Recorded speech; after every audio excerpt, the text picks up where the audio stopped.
اور سیدُ الانبیاء جناب مصطفیٰ کریم صلی اللہ علیہ وسلم کا طریقہ مبارکہ ہے اور صالحین اور پرہیزگار لوگوں کا طریقہ مبارکہ ہے۔ تو حدیث مبارکہ کی روشنی کے اندر جو ایسے کام کہ جن کے ذریعے رب تعالیٰ دعا کو قبول کر لیتا ہے، دعا کے اندر بطور طریقہ اختیار کیے جائیں، تو یہ تقریباً جو ہیں یہ 9 ذکر فرمائے گئے ہیں۔ تو ان میں سے پہلا ہے کہ دعا کرتے ہوئے چہرہ جو ہے وہ قبلہ کی طرف ہو، جی یعنی جب آدمی دعا کرے تو قبلہ رو ہو کر دعا کرے تو اس دعا کو رب تعالیٰ قبول فرما لیتا ہے۔ بے شک۔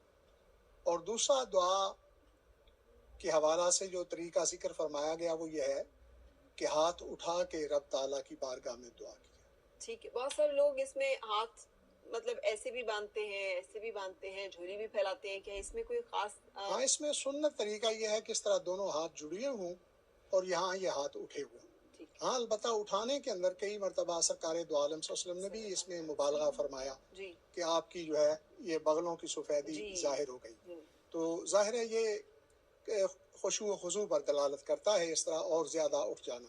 تو یہ سنت طریقہ ہے کہ ہاتھوں کو اٹھا کے دعا کی جائے۔ ٹھیک ہے تو اسی طرح ان طریقوں میں سے جو طریقہ ذکر فرمایا گیا وہ یہ ہے کہ خشوع و خضوع کے ساتھ ہے دعا کی جائے تو پھر بھی رب تعالیٰ دعا کو قبول فرماتا ہے۔ اور یہ حدیث مبارکہ کی روشنی کے اندر بھی ہے جی اور کلام مجید کے اندر بھی اس پر دلالت موجود ہے تضرعاً و خفیہ۔ تو اس حوالہ سے کہ خشوع و خضوع کے ساتھ دعا کی جائے۔ بالکل تو چوتھا طریقہ جو ہے کہ دعا کے اندر یعنی اس کی قبولیت کے لیے کس جو انداز اپنایا جائے وہ یہ ہے کہ دعا تو رب تعالیٰ کی بارگاہ میں کی جائے، لیکن اگر وہ دعا قبول نہیں ہوتی تو اجرت نہ رکھی جائے، بے صبری نہ کی جائے۔ جب آدمی صبر کا دامن اپنے ہاتھ میں رکھتا ہے تو صبر کے سبب رب تعالیٰ دعا کو قبول فرما لیتا ہے۔ بالکل پانچویں چیز جو حدیث مبارکہ کے اندر بیان فرمائی گئی وہ حدیث مبارکہ ترمذی شریف کے اندر موجود ہے۔ سیدنا فاروق اعظم رضی اللہ تعالیٰ عنہ نے حضور سید عالم صلی اللہ علیہ وسلم سے یہ روایت فرمائی ہے کہ قال رسول اللہ صلی اللہ علیہ وسلم ان الدعاء موقوف بین السماء والارض، کہ بے شک دعا جو ہے وہ آسمان اور زمین کے درمیان ٹھہری رہتی ہے۔ جی لا یصعد منہ شیء، اور کوئی چیز عرش کی طرف وہ چڑھ کے نہیں جاتی۔ ہوں، کب تک؟ حتیٰ تصلی علی نبیک، واہ واہ یہاں تک کہ رسول تم پاک جو صلی ہے اللہ اپنے علیہ نبی وسلم پر پاک صلی اللہ علیہ وسلم پر درود پڑھتے ہو۔ بے شک تو معلوم ہوا کہ دعا کی قبولیت کا ایک طریقہ یہ ہے کہ دعا کرتے ہوئے دعا کے اول اور آخر کے اندر نبی پاک صلی اللہ علیہ وسلم پر درود و سلام پڑھا جائے، بے شک یعنی دعا کو سینڈوچ بنا کے ہوں، کہ درمیان میں دعا ہو اور ایک طرف جو ہے وہ درود شریف ہو اور دوسری طرف بھی درود شریف ہو۔ ٹھیک اس انداز میں رب تعالیٰ کی بارگاہ کے اندر دعا کی جائے تو اس دعا کو رب تعالیٰ قبول فرما لیتا ہے۔ اور اس طرح جو ہے ان دعا کے طرق میں سے ایک طریقہ یہ بھی ذکر فرمایا گیا کہ دعا کرتے ہوئے آدمی جو ہے وہ ہر کلمہ دعا اسے 3 مرتبہ کہے۔ ٹھیک یہ سرکار دو عالم صلی اللہ علیہ جی وسلم سے بھی مسنون ایسی بھی کئی ہے دعائیں منقول ہیں جی جس میں آپ نے 3 مرتبہ ان کلمات مبارکہ کو جو ہے وہ دہرایا۔ بالکل بالخصوص آپ نے عرفہ کے دن دعا فرماتے ہوئے آپ نے 3 بار دعا فرمائی، مغفرت کی اور بخشش کی۔ تو یہ 3 مرتبہ جو ہے اللہ رب العزت کے حضور دعا کی جائے۔ اسی طرح ان دعا کے طرق میں سے کہ جو قبولیت کے اسباب پیدا کرتے ہیں، ایک یہ بیان کیا گیا کہ جب دعا کی جائے تو دعا کرنے کے بعد ہاتھ جو ہیں اسے منہ پر پھیر لیا جائے۔ ٹھیک ہے یہ منہ پر پھیرنا بھی یہ نبی پاک صلی اللہ علیہ صلی وسلم کی اللہ علیہ سنت وسلم مبارکہ ہے۔ اچھا تو جن کی دعائیں قبول ہوتی ہیں ان کا طریقہ بندہ اختیار کر لیتا ہے تو اس صورت میں رب تعالیٰ دعا کو قبول فرما لیتا ہے۔ بے شک اور ایک یہ بھی ہے کہ صلح کا نور بھی ہوتا ہے اس شخص کے چہرے کے اوپر جو کہ نمازوں کی پابندی کرتا ہے، اور اس کے ساتھ ساتھ جو آپ نے طریقہ بتایا کہ وہ ہم جب اپنی انگشت پر ورد کرتے ہیں بجائے تسبیح کے تو ہماری یہ جو انگلیوں نے بھی شہادت دینی ہے، ہمارے جسم کے اعضاء نے بھی گواہی دینی ہے، تو ایک برکت کا سلسلہ بھی ہوتا ہے شاید۔ بالکل صحیح آپ نے ذکر کیا درود پاک صلی اللہ علیہ وآلہ وسلم پر، رسول پاک صلی اللہ علیہ وآلہ وسلم پر لاکھوں کروڑوں درود و سلام۔ اللہم صلی علی سیدنا محمد و علی محمد۔ بے شک رسول پاک صلی اللہ علیہ وآلہ وسلم پر ان کی ذات اقدس پر، ان کی آل پر لاکھوں کروڑوں درود و سلام۔ ہم نے آداب کی بات کی، ایک دعا کی قبولیت میں جو امور حائل ہوتے ہیں، جس کی وجہ سے بہت سارے لوگوں کو ہم سمجھتے ہیں کہ مستجاب الدعوات ہیں، ان کی دعائیں قبول ہوتی ہیں، اور ہم میں سے اکثر لوگ یہ سمجھتے ہیں ہماری تو کوئی دعا قبول ہوتی ہی نہیں۔ سو وہ کون سے امور ہیں جس کی وجہ سے دعائیں قبول ہونے میں رکاوٹ ہوتی ہے؟ پہلے تو بات ہو رہی تھی کہ کن ذرائع کو اختیار کرنا چاہیے دعا کی قبولیت کے لیے، تو کچھ باتیں میں اس حوالہ سے ابھی ذکر کر رہا تھا۔ ٹھیک۔ تو ان میں سے ایک ذریعہ یہ ہے کہ جب دعا کی جائے تو اس سے پہلے دعا کرنے سے شروع میں جو ہے اللہ رب العزت کی حمد اور ثنا کی جائے۔ ٹھیک۔ یہ اجابت دعا کا ذریعہ بنتا ہے، خالق کی تعریف و توصیف کرنا اور ثنا کرنا۔ اسی طرح دعا جو ہے ایسی دعائیں جن کے اندر وسیلہ پیش کیا جائے اللہ رب العزت کی بارگاہ۔ وسیلہ کا مطلب؟ وسیلے کا مطلب واسطہ کسی کا، ٹھیک، خواہ وہ صالح اعمال کا وسیلہ ہو، ٹھیک، خواہ وہ کسی صالح ذات کا وسیلہ ہو۔ اچھا، یعنی نبی پاک صلی اللہ علیہ وسلم کی ذات اقدس کا وسیلہ رب تعالیٰ کی بارگاہ میں دعا کو قبول کروانے کے لیے، جیسا کہ حدیث مبارکہ کے اندر آیا ہے کہ ایک نابینا صحابی تھے، ان کے پاس آنکھیں نہیں تھیں۔ نبی پاک صلی اللہ علیہ وسلم کی بارگاہ اقدس میں عرض کیا کہ میرے لیے دعا فرمائیں، تو آپ نے ایک دعا سکھلائی کہ مسجد نبی شریف کے کسی کونے میں بیٹھ کر 2 نوافل پڑھ کے یہ دعا مانگیں۔ تو اس دعا کے اندر جو ہیں یہ الفاظ تھے کہ اللہم نتوسل بنبی کا، یعنی آپ اے اللہ میں وسیلہ پکڑتا ہوں تیرے نبی صلی اللہ علیہ وسلم کا دعا۔ اسی طرح حدیث مبارکہ موجود ہے کہ سیدنا عمر بن خطاب رضی اللہ تعالیٰ عنہ نے دعا مانگی رب تعالیٰ کی بارگاہ میں، بارش نہیں ہو رہی تھی مدینہ منورہ کے اندر، قحط سالی ہو گئی تھی، تو آپ نے دعا مانگی نماز استسقاء کے بعد، اور اس دعا میں آپ نے کہا اللہم نتوسل بام رسول کا، چونکہ اس اجتماع کے اندر ام رسول جناب سیدنا عباس رضی اللہ تعالیٰ عنہ موجود تھے دعائیہ اجتماع میں، تو حضرت سیدنا فاروق اعظم رضی اللہ تعالیٰ نے اللہ رب العزت کے حضور سرکار دو عالم صلی اللہ علیہ وسلم کے چچا کا وسیلہ پیش کرتے ہوئے اللہ رب العزت کے حضور دعا مانگی۔ تو اس طرح صالحین نیک ہستیوں کا وسیلہ اللہ رب العزت کے حضور پیش کرنا دعا کی قبولیت کے لیے، جیسا کہ حضرت علامہ مولانا عبد الرحمن جامی رحمۃ اللہ علیہ کے یہ دعائیہ اشعار موجود ہیں کہ اس حوالہ سے کہ برقول ایماں کنی خاتمہ، کہ میں تیری بارگاہ کے اندر بنی فاطمہ کا وسیلہ پیش کرتا ہوں کہ یا الہ العالمین میرا خاتمہ جو ہے وہ ایمان فرمانا، الہی بحق بنی فاطمہ کہ برقول ایماں کنی خاتمہ۔ تو یہ وسیلہ اسی طرح سہل اعمال کا، نیکی کا، جو آدمی نے اچھا کام کیا وہ حدیث مبارکہ کے اندر ہے کہ اگر ایسا وسیلہ پیش کیا جائے تو اس صورت کے اندر بھی رب تعالیٰ دعا کو قبول فرما لیتا ہے۔ بالکل صحیح۔ باقی ظاہر ہے انسان کے اندر کچھ کمی ہو تو اس صورت کے اندر دعا قبول نہیں ہوتی، جیسا کہ پہلے بھی میں نے ذکر کیا کہ اگر آدمی کی خوراک حلال نہیں ہے، یعنی حرام رزق وہ کھاتا ہے، تو اس صورت کے اندر اس کی دعا قبول نہیں ہوتی۔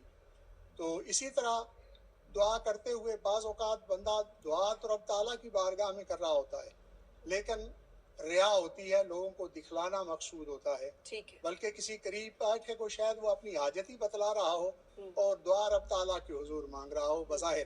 تو ایسی صورت کے اندر اگر ایسا معاملہ ہے، جیسا کہ آپ نے بھی پہلے قرآن مجید کی آیت اس طرح کی تلاوت کی ہے، تو اس سے یعنی کہ جب ظاہر مقصود اللہ رب العزت سے مانگنا ہی ہے نہیں ہے، لوگوں کو بتلانا مقصود ہے، تو اس صورت کے اندر پھر وہ دعا قبول نہیں ہوگی۔ تو یہ سب سے بڑا معنی دعا کا وہ ریا اور دکھلاوا ہے، جس سبب سے رب تعالیٰ دعا کو قبول نہیں فرماتا۔ بالکل صحیح۔ پیر صاحب، گناہوں کے بارے میں بھی ہے ایک روایت ہے، اور یہ حضرت امام غزالی رحمۃ اللہ علیہ نے لکھی ہے، حضرت کعب بن احبار سے مروی یہ ایک حدیث مبارکہ انہوں نے نقل کی ہے کہ حضرت موسیٰ علیہ السلام جو ہے بنی اسرائیل کو لے کے بارش کی دعا کے لیے باہر نکلے، اور بارش نہیں ہو رہی تھی، پوری قوم نے مل کے دعا کی، نماز استسقاء کے ذریعے جو بھی دعا کا طریقہ تھا ان کا بارش کے لیے، وہ دعا کی گئی، بارش نہیں ہوئی۔ تو اللہ تعالیٰ نے حضرت موسیٰ علیہ السلام کو وحی فرمائی کہ تم میں کوئی ایک چغل خور جو ہے وہ موجود ہے، جو چغلی کرتا ہے، غیبت کرتا ہے لوگوں کی، تو حضرت موسیٰ نے کہا کہ بتا دیجئے کون ہے تاکہ ہم اس کو الگ کر دیں. تو کہا گیا کہ جب میں اس عمل کو پسند نہیں کرتا تو میں خود یہ عمل کیسے کر سکتا ہوں کہ میں اس شخص کے بارے میں بتا دوں. سو پوری قوم جو ہے وہ استغفار کرے اور پھر پوری قوم نے استغفار کی کثرت کی جس کے بعد ان کی دعا قبول ہوئی. سو یہ بھی معاملات ہوتے ہیں کہ ہمارے گناہوں کی کثرت بھی بیچ میں حائل ہوتی ہے اور استغفار بذات خود ایک بہت بڑی دعا ہے کہ اس کے ذریعے سے ہر وہ رکاوٹ ہٹ جاتی ہے. تو استغفار کا طریقہ جو ہے وہ بھی بتا دیجئے کہ اگر یہ دعا کرنی ہو ہم نے کہ ہم بھی معاف ہو جائیں, ہمارے گناہ بھی معاف ہو جائیں اور ہماری جائز حاجتیں جو ہیں وہ بھی پوری ہو جائیں. اس حوالہ سے حدیث مبارکہ کے اندر آیا ہے کہ کوئی آدمی رات کو سوتے جاتے وقت بستر پر اگر 3 مرتبہ وہ یہ پڑھ لیتا ہے استغفر اللہ الذی لا الہ الا هو الحی القیوم واتوب الیہ واسأل التوبہ, تو اس کے گناہ اگر درختوں کے پتوں کے برابر ہوں تب بھی رب تعالیٰ معاف فرما دیتا ہے, اگر ریت کے ذروں کے برابر ہوں تب بھی رب تعالیٰ معاف فرما دیتا ہے. تو آدمی گناہ گار ہو تو اسے استغفار کرنا چاہیے. استغفار بخشش کی طلب بھی ہے, وظیفہ بھی ہے, اور اس کے سبب یہ دعا بھی اللہ رب العزت کی بارگاہ میں. بالکل صحیح. ہم نے دیکھا ہے کہ اکثر ہم چوک پہ گاڑی رکے کسی چوک چوراہے پہ بہت سارے لوگ مانگنے کے لیے آ جاتے ہیں اور ان میں سے اکثر کے بارے میں ہمیں معلوم ہوتا ہے کہ یہ ہر روز ہی یہاں پہ کھڑے ہوتی ہیں, پیشہ ور ہیں, ان کا یہ کام ہی یہی ہے, لیکن وہ ایسی دعائیں کر رہے ہوتے ہیں بندے کا دل اس وقت جو ہے عجیب شک و شبہ میں مبتلا ہو جاتا ہے کہ اب ان کو نہ دے کر کہیں ہم کسی گرفت میں تو نہیں آ جائیں گے, بد دعائیں ان کی یا وہ جو ان کی طرف سے کچھ سخت جو کلمات بھی وہ کہہ دیتے ہیں. اس بارے میں بھی فرمائیے گا کہ یہاں پر انسان کو کیا معاملہ رکھنا چاہیے اور کیسے ایسی دعائیں جو ہیں جو اعلانیہ دی جاری ہوتی ہیں کیا وہ بھی دعائیں ہوتی ہیں؟ دیکھیں, جہاں دعا کی اجابت کا طریقہ بیان فرمایا گیا وہاں تو یہ ذکر ہوا ہے حدیث مبارکہ میں کہ ایک مسلمان بھائی غائب مسلمان بھائی کے لیے جب دعا کرتا ہے تو اس دعا کو رب تعالیٰ قبول فرماتا ہے. ٹھیک ہے. لیکن مومن ہے, مسلمان ہے, اللہ کا بندہ ہے, انسان ہے, جب وہ انسان کے سامنے بھی دعا کر رہا ہے تو اس دعا کو بھی تو رب تعالیٰ قبول فرما لیتا ہے اپنی رحمت سے. تو سوال کرنے والا جو ہے اس کے بارے میں تو یہی کہوں گا کہ سوال کرنا بڑا مشکل کام ہے ایک انسان کا دوسرے انسان سے, یہ بڑا ضمیر پہ بوجھ ہے. اگر کوئی مجبور ہو کہ کسی کیفیت میں بھی یا کسی حالت میں بھی ہم گمان کرتے ہیں وہ سوال کر رہا ہے تو سوال والے کو رد نہیں کرنا چاہیے. ہاں, آپ وجوبی صدقات نہ دیں, زکوٰۃ اسے نہ دیں, فطرانہ نہ دیں, کوئی ایسی چیز نہ دیں جس سے ہمیں شک ہو کہ یہ شاید مستحق ہے یا نہیں, لیکن نفلی خیرات ضرور کر دیا کریں.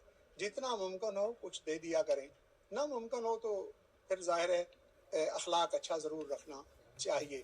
ہاں, بکاری ہونا برا رویہ ہے, لیکن اس رویے کے حوالہ سے حکومت اپنے طور پہ انتظامات کرے, ہمارا کام نہیں. ہمارا کام یہی ہے کہ جب کسی نے سوال کیا تو کچھ نہ کچھ اسے ضرور دینا چاہیے. بالکل صحیح. اچھا, یہ بھی فرمائیے گا, آپ خود جیسے سجادہ نشین ہیں بھائی کی شریف کے, تو مقامات کا بھی جیسے حضرت زکریا علیہ السلام جو ہیں خود ایک برگزیدہ نبی ہیں, لیکن دعا وہاں پہ جا کے کرتے ہیں حضرت مریم علیہ السلام کے حجرے میں جہاں پر عبادات کی جاتی ہیں, اور وہ دیکھتے ہیں کہ نزول ہے وہاں پر بے موسم کے پھلوں کا, اور وہاں پہ کھڑے ہو کر دعا کرتے ہیں اور وہ دعا اللہ تعالیٰ جو ہے اسے شرف قبولیت جو ہے وہ بخشتا ہے. حرم کعبہ پہ جو پہلی نظر پڑتی ہے کعبۃ اللہ پہ, اس میں جو دعا کی جاتی ہے کہتے ہیں وہ قبول ہوتی ہے. سو ایسے مقامات بھی ہیں کچھ خاص. بہت سارے لوگ ہمارے یہاں بڑے شوق کے ساتھ مختلف درگاہوں پہ مختلف درباروں پہ جاتے ہیں, اولیاء کرام کی حاضری پہ جاتے ہیں اور وہاں پہ دعائیں کرتے ہیں, اس بارے میں بھی بتائیے گا. بڑا اچھا سوال آپ نے کیا. چونکہ دعا کا تعلق جو ہے ظاہر ہے اس کو قبول کروانے کے لیے کوشش اور جد و جہد کرنی چاہیے. تو حدیث مبارکہ کے اندر بھی ایسے مقامات کی نشاندہی کی گئی جس طرح آپ نے ذکر کیا کہ جب کعبۃ اللہ پر پہلی نظر پڑے تو جو دعا مانگی جائے وہ دعا رب تعالیٰ قبول فرما لیتا ہے. اس کے علاوہ بھی صفا اور مروہ کے حوالہ سے کہ صفا پر جتنا اوپر اونچا جا کے کعبۃ اللہ کی طرف منہ کر کے آدمی دعا مانگتا ہے تو اس دعا کو رب تعالیٰ قبول فرما لیتا ہے. اس طرح جو ہے رکن یمانی اور رکن اسود بیت اللہ شریف کے یہ جو ستون ہیں دونوں, ان دونوں کے درمیان جو جگہ ہے اسے مستجاب کہا جاتا ہے. اچھا, مستجاب کہے جانے کا مطلب یہی ہے کہ یہاں جو آدمی دعا کرتا ہے اللہ رب العزت اس کو قبول فرما لیتا ہے. بلکہ حدیث مبارکہ کے اندر یہ مفہوم ہے کہ جو آدمی وہاں کھڑے ہو کے دعا کرتا ہے 70,000 فرشتے ان کی ڈیوٹی موجود ہوتی ہے کہ وہاں دعا کرنے والے کے ساتھ وہ آمین کہتے ہیں. تو جب وہ آمین کہتے ہیں تو اللہ رب العزت اس دعا کو قبول فرما لیتا ہے. تو اس سے معلوم یہ ہوا کہ کچھ مقامات خاص ہیں صفا وہاں کیوں قبول ہوتی ہے؟ اس لیے کہ وہاں اللہ کی ایک کامل مومنہ صالحہ ان کے قدم مبارک لگے ہیں جی تو ان کے قدموں کی برکت سے رب تعالیٰ دعا قبول فرما لیتا ہے۔ بالکل صحیح۔ مقام ابراہیم کو مصلی پکڑنے کا جو حکم فرمایا گیا، وہاں دعا کی قبولیت اس کی وجہ یہ ہے کہ اللہ تعالیٰ کے محبوب پیغمبر کے وہاں قدم مبارک لگے ہیں۔ تو بالکل اسی طرح جہاں بھی ان ہستیوں کے قدوم ہوں، حضور سید الانبیاء جناب مصطفیٰ کریم صلی اللہ علیہ وسلم کا گزر مبارک ہوا ہو، آپ کا ٹھہرایا ہوا ہو، وہ غار ہرا ہو، غار ثور ہو، دار ارکم ہو، صوفہ کا چبوترا ہو، جہاں بھی نبی پاک صلی اللہ علیہ وسلم کے قدم مبارک لگے ہیں، وہاں کھڑے ہو کر اگر دعا کی جائے تو وہ دعا قبول ہوتی ہے۔ حدیث مبارکہ کے اندر، آثار صحابہ کے اندر، خندق کے قریب مسجد، اس کی نشاندہی کی گئی کہ عصر اور مغرب کے درمیان جو یہاں دعا کرے اللہ رب العزت اس دعا کو قبول فرماتا ہے۔ ٹھیک۔ تو اس کی وجہ وہاں بھی سرکار دو عالم صلی اللہ علیہ وسلم کے قدوم کی برکتیں موجود ہیں۔ تو انبیاء علیہ السلام اور صالحین کے مزارات، ان کے حجرے، ان کی چلہ گاہیں، ان کی مساجد، وہاں جا کر دعا مانگنی چاہیے، اس لیے کہ وہاں اللہ رب العزت کی رحمتوں کا نزول ہوتا ہے، اور وہاں جب ہم دعا مانگیں گے تو اس دعا کو رب تعالیٰ قبول فرمائے۔ بالکل صحیح۔ اب جب کہ کووڈ کی وجہ سے بہت سارے یہ نہیں ہے، نہ ہم حرم پاک جا سکتے ہیں، نہ ہم بہت ساری درگاہوں پہ جا سکتے ہیں، تو وہ جو تنہائی میں بھی اللہ تعالیٰ جو ہے وہ قبول کرتا ہے بہت زیادہ۔ اور یہ رمضان المبارک کا مہینہ، اس مہینے میں بتائیے گا، ایک تو لیلۃ القدر کے حوالے سے دعا کی قبولیت کا بہت زیادہ ہے، اور اس ماہ مبارک میں کون سے ایسے ایام یا کون سی ایسی مخصوص؟ دیکھیں، الترغیب والترہیب کے اندر حدیث مبارکہ موجود ہے کہ اس ماہ اقدس کی ہر رات کو اللہ رب العزت کی طرف سے ایک فرشتہ جو ہے وہ منادی کرتا ہے، اور وہ یہ منادی کرتا ہے کہ کوئی ہے جو اللہ رب العزت کی بارگاہ میں سوال کرنے والا ہے، مانگنے والا ہے، یعطیٰ سوالو، اس کے سوال کو پورا کر دیا جائے۔ کوئی ہے بخشش چاہنے والا تو اسے بخش دیا جائے۔ تو یہ ہر روز ندا ہوتی ہے۔ وہ اس کا وقت رات کا حصہ بیان کیا گیا ہے، وہ نماز عشاء سے لے کر فجر کی نماز کے آغاز تک کا وقت ہے۔